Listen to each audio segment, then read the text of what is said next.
Salut à tous et bienvenue sur French Listen, le podcast où on apprend le français sans prise de tête, avec le sourire et un petit accent parfois, mais toujours dans la bonne humeur.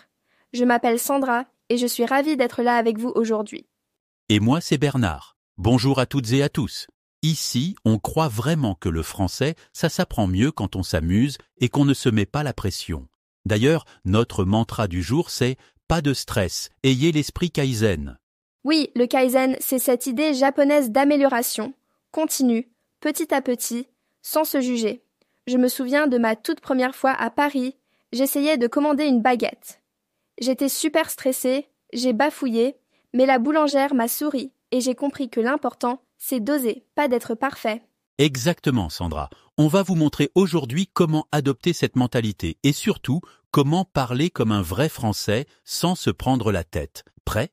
Alors, on commence avec notre top 10 des phrases qui font tout de suite français natif. On va les dire, les expliquer et même jouer un peu avec, histoire de rigoler. Allez, phrase numéro 1. Ça marche. Ça m'arrête. C'est comme dire « ok » ou « ça me va ». Par exemple, tu proposes un café à 15h, je réponds « ça marche ». Phrase 2. Pas de souci. Pas de souci. C'est le « no problem » français. Genre, tu me demandes si tu peux arriver un peu en retard. Je dis « pas de souci ». Troisième. C'est pas grave. Ce pas grave, on l'utilise tout le temps, surtout quand quelqu'un s'excuse. Sandra, tu renverses ton café sur la table, je dis « c'est pas grave ». Quatrième. On y va. On y va. C'est pour dire « shall we go » ou « on y va » avant de partir quelque part. Cinquième. Ça te dit ? Ça te dit. Genre, tu veux ou ça te tente. Par exemple, un ciné ce soir, ça te dit ? Sixième. Carrément. Carrément. C'est comme absolument ou grave. Tu proposes une pizza, je réponds carrément. Septième. J'en ai marre. Ça ne marre.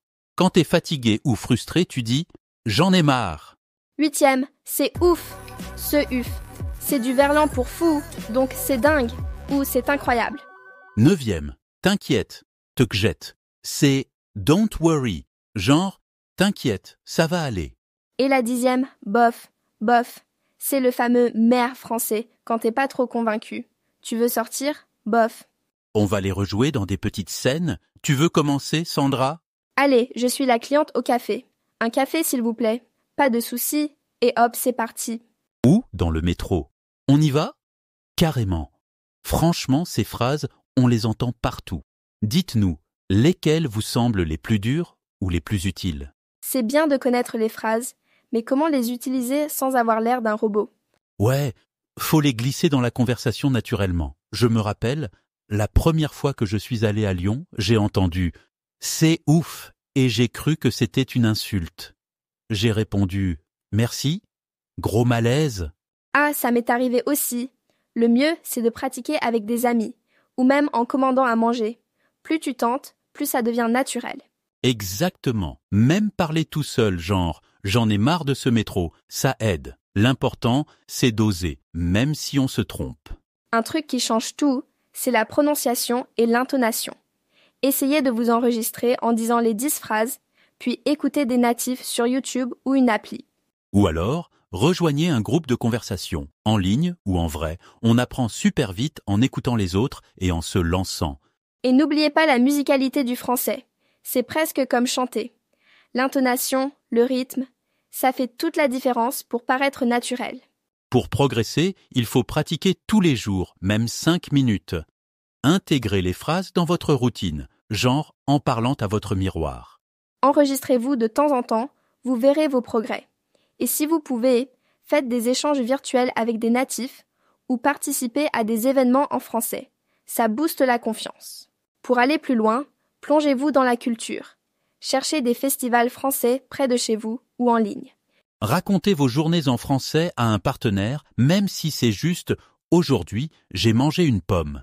Et regardez des films, écoutez de la musique, des podcasts. Ça aide à capter les expressions et l'accent. Pour gagner en assurance, racontez vos routines ou vos petites histoires en français. C'est plus fun et ça reste mieux en tête. Utilisez des applis qui bossent la prononciation et l'intonation. Et pourquoi pas un petit café virtuel avec un natif ou un autre apprenant. Ça motive. Essayez de caler une session de conversation chaque semaine, en ligne ou en vrai. Plus on parle, plus on est à l'aise. Faites-vous une playlist de chansons et de podcasts français et essayez de chanter ou de répéter les dialogues. Et si vous pouvez, rejoignez un club ou un événement culturel français. Pour progresser, entraînez-vous à utiliser les 10 phrases dans des situations précises. Commander au café, demander son chemin. Filmez-vous en train de jouer ces scènes, puis regardez pour repérer ce qui va ou pas. Et lancez-vous dans des challenges en ligne, ça motive et on reçoit des retours utiles. Pour paraître encore plus français, apprenez les gestes et mimiques typiques. Par exemple, le fameux haussement d'épaule avec bof. Regardez des films ou des sketchs pour capter l'humour, les idiomes, le langage familier. Et si possible, allez à des événements pour observer l'étiquette et le slang. Intégrez le storytelling dans votre quotidien. Racontez ce que vous avez fait en utilisant les phrases clés. Ça ancre vraiment l'apprentissage. Participez à des forums ou groupes sur les réseaux sociaux pour écrire en français. C'est top pour la confiance. Et fixez-vous des petits objectifs chaque semaine, genre « Cette semaine, je commande au resto en français ». Faites-vous un planning de pratique. Un peu de conversation, un peu d'écoute, un peu de culture chaque semaine. Repérez les événements français autour de vous ou en ligne pour pratiquer en vrai. Et tenez un journal en français, même quelques lignes par jour, en utilisant les phrases apprises.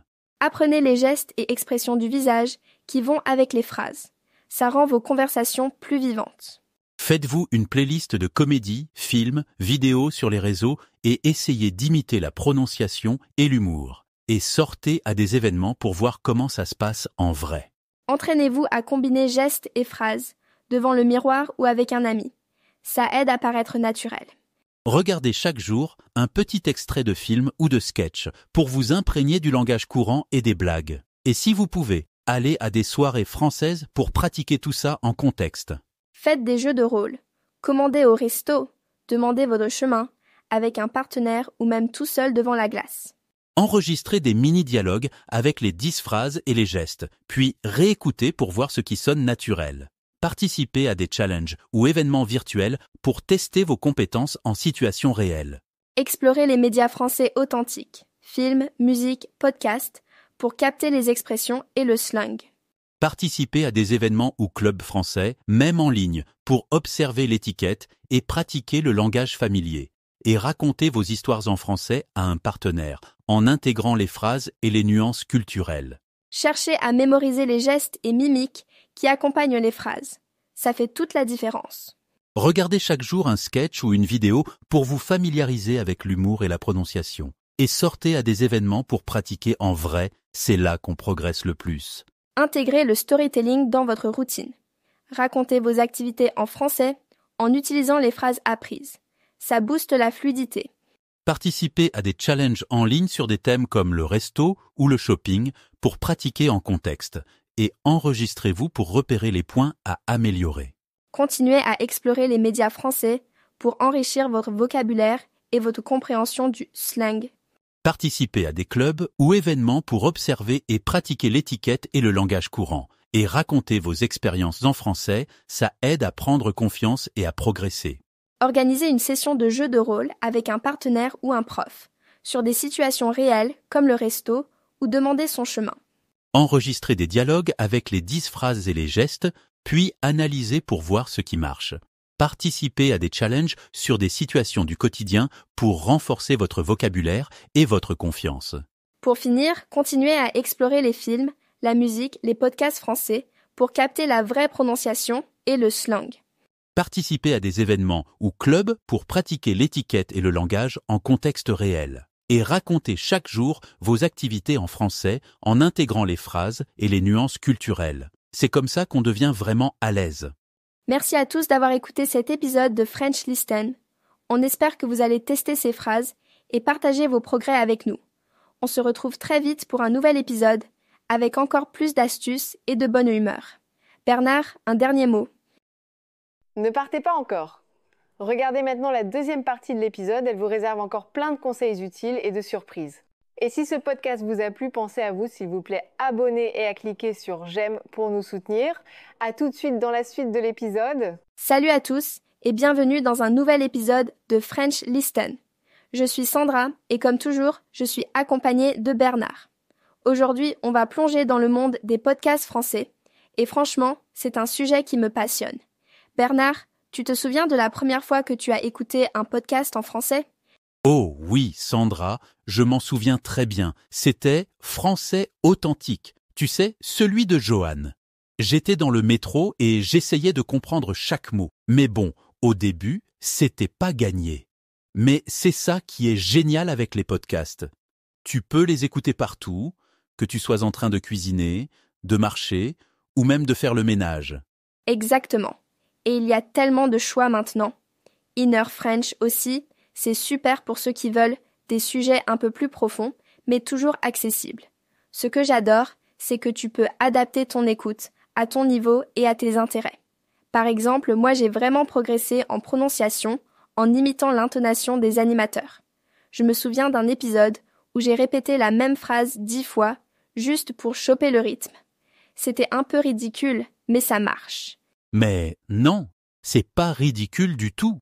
C'est même une super astuce. Et puis, intégrer les podcasts dans sa routine, c'est vraiment la clé. Genre, tu peux écouter un épisode pendant ton trajet ou même pendant que tu prépares le dîner. Pas besoin de bloquer 1 heure entière. Tu fais ça à ton rythme. Tu sais Bernard, ce qui m'a vraiment aidé, c'est d'écouter activement. Pas juste entendre, mais vraiment écouter. Genre, la technique du shadowing, tu connais ? Tu répètes ce que dit l'animateur en temps réel, même si tu te trompes. Ça booste la compréhension et la prononciation.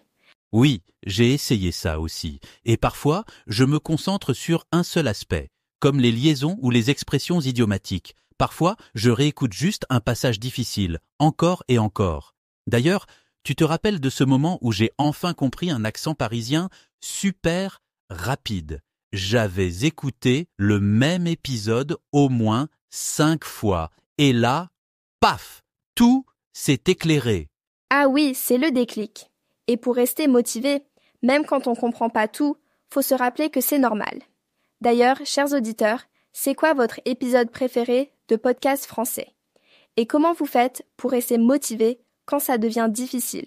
C'est vrai, on aimerait bien savoir. Et puis, faut pas hésiter à faire pause, à revenir en arrière, à prendre des notes. C'est pas une course, c'est un marathon, hein. Bon, Bernard, on passe à mon segment préféré. Les 7 petits mots qui transforment ton français. Tu sais, ces mots comme alors, en fait, bref, ils paraissent simples, mais ils changent tout dans une conversation. Ah oui, ceux-là, ils sont partout. On va faire un petit jeu. Je te lance une situation et tu dois placer un de ces mots. Par exemple, tu racontes une histoire qui traîne un peu... Facile. Bref, on a raté le train. Tu vois, ça coupe court, ça fait naturel. J'ai utilisé « bref » avec une amie parisienne et elle m'a regardé genre « Ah, tu parles vraiment comme nous ». C'était trop drôle et j'ai senti que j'avais passé un cap. Exactement. Et alors, c'est parfait pour relancer une discussion. Alors, tu fais quoi ce week-end ? Ou, en fait, pour clarifier, je voulais dire autre chose. Ces petits mots, ils donnent du rythme et de la fluidité. On pourrait continuer comme ça pendant des heures, mais l'idée, c'est de les repérer dans les podcasts et de les réutiliser dans vos conversations. Ça change tout, vraiment. Tu sais, pour que ça marche sur le long terme, faut vraiment personnaliser sa routine. Par exemple, si t'adores la cuisine, cherche des podcasts sur la gastronomie française. Si t'es fan d'histoire, il y a plein de podcasts sur ce sujet aussi. Oui, et il faut se fixer des petits objectifs. Genre, aujourd'hui, je veux juste comprendre l'idée principale. Ou apprendre 3 nouveaux mots. Pas besoin de tout comprendre d'un coup. Et surtout, gardez une trace de ce que vous apprenez. Moi, j'ai un carnet où je note les expressions, les mots nouveaux ou même des idées qui m'ont marqué. Ça aide à mémoriser et à voir ses progrès. Ou alors, un document sur ton téléphone. C'est super pratique aussi. L'important, c'est de rendre l'écoute active et de s'approprier ce qu'on entend. Un autre truc qui aide beaucoup, c'est d'utiliser des supports visuels. Par exemple, regarder la vidéo d'un podcast ou lire la transcription en même temps. Ça permet de mieux comprendre le contexte et de faire le lien entre l'oral et l'écrit. Oui, et après, tu peux t'entraîner à résumer l'épisode à voix haute, ou même à l'écrire. Ça force à reformuler avec ses propres mots et tu vois tout de suite ce que t'as compris ou pas. Et puis, il y a plein de groupes en ligne, sur Facebook ou Discord, où les gens discutent des épisodes, partagent leurs impressions, posent des questions. C'est super pour progresser et découvrir d'autres points de vue. Oui, ça crée une vraie communauté et tu te sens moins seul dans ton apprentissage. Et parfois, tu découvres des expressions ou des références culturelles que t'aurais jamais comprises tout seul. Mais tu sais, Sandra, les podcasts, c'est génial, mais faut pas hésiter à varier les supports. Les films et les séries françaises, c'est top pour l'oreille et la culture. Et puis, tu peux commencer avec les sous-titres en français, puis essayer sans, petit à petit. Oui, et participer à des échanges linguistiques, en ligne ou en vrai, c'est super pour mettre en pratique ce qu'on a entendu. Même si on fait des erreurs, c'est comme ça qu'on progresse. Et puis, les communautés en ligne, c'est une mine d'or. Tu peux trouver des partenaires pour discuter, poser des questions ou juste écouter des conversations naturelles. Un truc que j'adore faire, c'est des sessions d'écoute à thème. Par exemple, une semaine sur la cuisine, une autre sur l'actualité ou sur l'histoire. Ça permet d'enrichir son vocabulaire dans des domaines précis. Oui, et tu peux aussi t'entraîner à transcrire des petits passages de podcast. C'est pas facile, mais ça force à écouter attentivement et tu progresses vite en orthographe et en vocabulaire. Et puis, rien ne vaut une vraie conversation avec un natif. Les échanges en ligne, les tandems linguistiques, c'est parfait pour tester sa compréhension en temps réel et avoir des retours immédiats. C'est clair, et ça donne confiance. Même si on se trompe, on apprend à chaque fois. Aujourd'hui, avec les réseaux sociaux, on peut suivre des créateurs de podcasts, des influenceurs et rester à jour sur les nouveaux épisodes ou les tendances culturelles. Instagram, TikTok, il y a plein de contenus courts et interactifs. Oui, et il y a souvent des quiz, des sondages, des challenges autour des podcasts. C'est ludique et ça permet de réviser sans s'en rendre compte. Et pourquoi pas créer vos propres résumés audio ou vidéo d'un épisode et les partager. Ça fait travailler l'expression orale et on peut recevoir des retours de natifs ou d'autres apprenants. C'est une super idée et ça motive à s'impliquer encore plus dans la communauté. Côté technologie, il y a plein d'applis qui intègrent des podcasts, comme Duolingo, Babbel ou Linku. Tu peux choisir ton niveau et t'entraîner à écouter des dialogues adaptés. Oui, et certains outils vont encore plus loin avec la reconnaissance vocale. Tu parles et l'appli te corrige en temps réel. C'est génial pour la prononciation. Et pour rester motivé, tu peux activer les notifications pour être prévenu dès qu'un nouvel épisode sort. Comme ça, t'as toujours du contenu frais à écouter. Un autre aspect important, c'est la culture. Écouter des podcasts sur les traditions, les fêtes, la vie quotidienne en France, ça aide à comprendre comment la langue est utilisée dans la vraie vie. Oui, et participer à des événements culturels, même virtuels, ça permet de relier la langue à des expériences concrètes. Et si tu fais des recherches sur le sujet du podcast, avant ou après l'écoute, tu comprends mieux les références et les nuances. C'est ça qui rend l'apprentissage vivant et motivant. On n'apprend pas juste des mots, on découvre un univers. Et la musique française, c'est top pour l'oreille et pour découvrir l'argot, les jeux de mots, la culture populaire. Tu peux même assister à des événements en direct, des webinaires, pour t'immerger encore plus. Voilà, on espère que tous ces conseils vous aideront à booster votre compréhension orale en français. Merci d'avoir été avec nous aujourd'hui. Merci à tous et n'oubliez pas de vous abonner, de partager vos expériences et de nous dire quels sont vos podcasts préférés. On se retrouve très vite pour un nouvel épisode de French Listen. À bientôt, Sandra. À bientôt, Bernard, et à tous nos auditeurs. Bon courage et amusez-vous en apprenant le français. Salut! Ne partez pas encore. Regardez maintenant la 3e partie de l'épisode qui vous réserve encore plus de conseils utiles et de surprises. Et si vous aimez ce podcast, n'oubliez pas de vous abonner et de cliquer sur j'aime pour nous soutenir. À tout à l'heure pour la suite de l'épisode. Bonjour à tous et bienvenue dans ce nouvel épisode de French Listen. Je suis Marine et comme chaque semaine, je suis accompagnée de mon cher ami Sébastien. Salut Marine, salut à tous nos auditeurs. Ravi de vous retrouver aujourd'hui pour un sujet qui me tient particulièrement à cœur. Oui, aujourd'hui on va parler d'un concept fascinant qui peut vraiment transformer votre apprentissage du français. Le thème du jour est « Pas de stress, ayez l'esprit Kaizen ». Un principe que j'adore personnellement et que j'essaie d'appliquer dans ma vie quotidienne. Exactement. Et je pense que ce concept japonais est parfaitement adapté à l'apprentissage des langues. C'est d'ailleurs un principe phare de la méthode français authentique. Mais on va expliquer tout ça dans un instant. Pour nos auditeurs qui découvrent ce terme, commençons par le définir. Kaizen est un mot japonais qui combine deux termes. Kai, qui signifie changement, et zen, qui veut dire bon ou meilleur. Littéralement, c'est donc l'idée d'amélioration continue, de changement positif. C'est exactement ça. Ce concept est né au Japon dans les années 50, notamment dans les usines Toyota. À l'origine, c'était une méthode de management industriel qui visait à améliorer constamment la qualité et la productivité à travers des petits changements quotidiens. Et ce qui est génial, c'est que cette philosophie s'est étendue bien au-delà du monde de l'entreprise. Aujourd'hui, elle s'applique à tous les domaines de la vie, y compris l'apprentissage des langues. Tu sais Marine, je crois que beaucoup de nos auditeurs vont se reconnaître dans ce que je vais dire. Souvent, quand on commence à apprendre une nouvelle langue, on a tendance à vouloir tout faire d'un coup. On se dit, je vais devenir bilingue en 3 mois. Oh oui, je connais bien ce syndrome. On achète tous les livres, on s'inscrit à des cours intensifs, on télécharge 15 applications différentes, et puis au bout de 2 semaines, on est complètement épuisé et démotivé. Exactement. Et c'est là que le Kaizen entre en jeu. Au lieu de viser un changement radical et brutal, cette méthode nous invite à faire de petites améliorations tous les jours. C'est la méthode des petits pas. J'aime beaucoup cette image des petits pas. Quand on y pense, c'est comme gravir une montagne. Si tu regardes le sommet depuis le bas, ça paraît insurmontable. Mais si tu te concentres juste sur le prochain pas à faire, puis le suivant, tu finiras par arriver au sommet sans même t'en rendre compte. C'est une excellente analogie. Et pour l'apprentissage du français, c'est pareil. Au lieu de se fixer comme objectif parler couramment français, ce qui est assez vague et intimidant, on peut se dire « Aujourd'hui, j'apprends 3 nouveaux mots » ou « Je vais écouter un podcast de 10 minutes en français ». Et le lendemain, 3 mots de plus, et ainsi de suite. Au bout d'un mois, ça fait déjà 90 mots. Et surtout, on établit une routine, une habitude qui devient de plus en plus facile à maintenir. Tu viens de toucher un point essentiel, Marine. La régularité est au cœur du Kaizen. C'est beaucoup plus efficace d'étudier 15 minutes chaque jour que 3 heures une fois par semaine. Absolument. Notre cerveau adore la répétition espacée.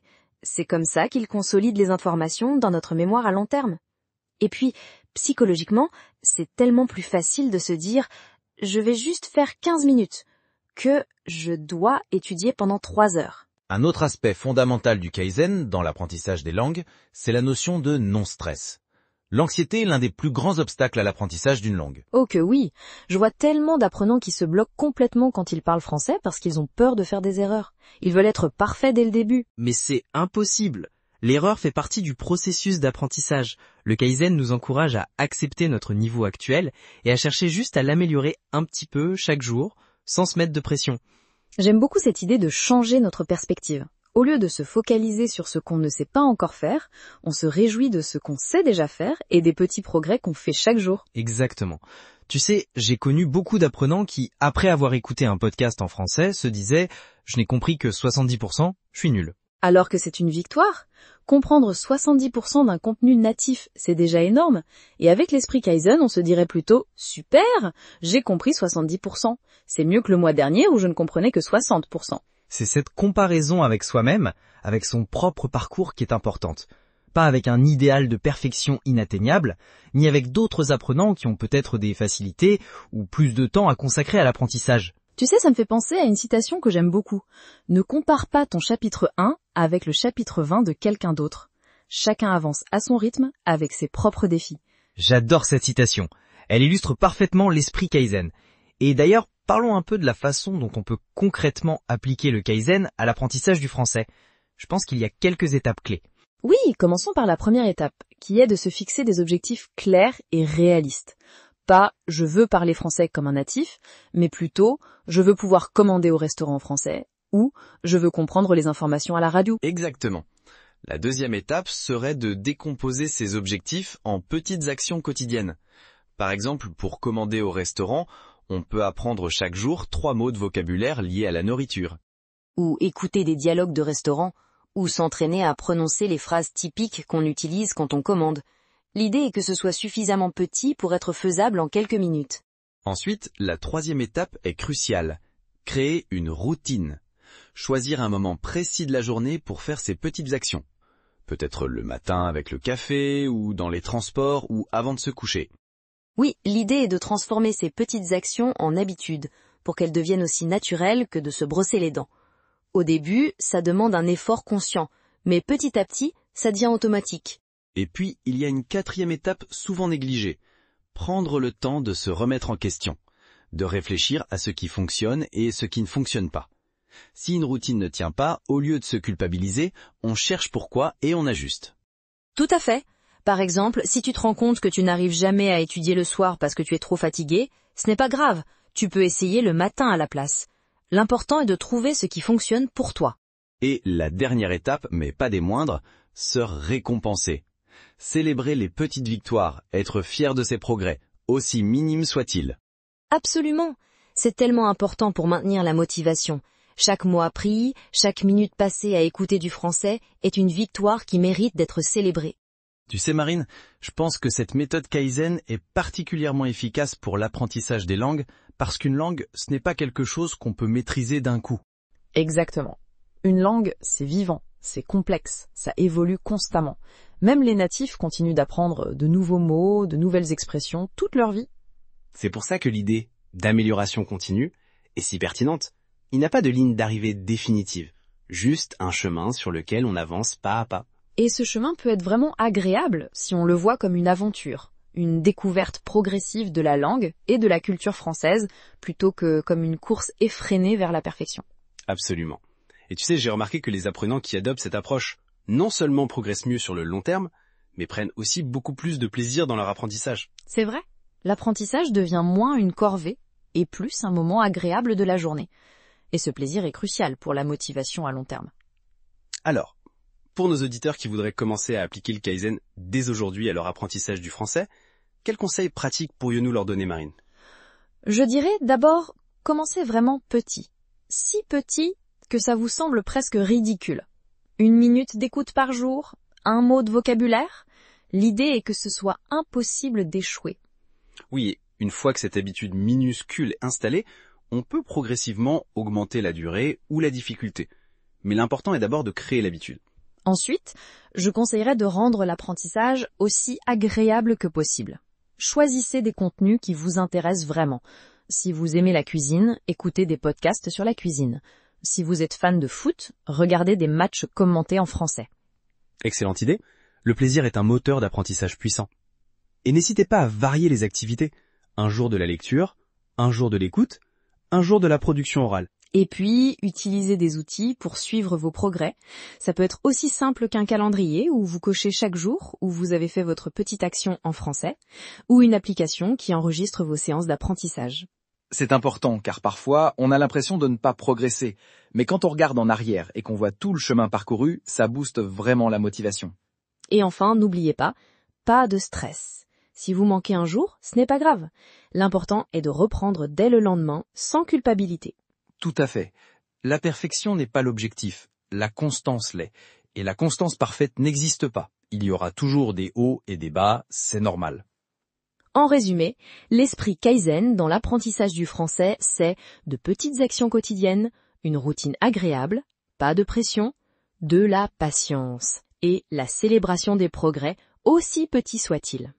Et n'oubliez pas que chaque mot que vous apprenez, chaque phrase que vous comprenez est une victoire.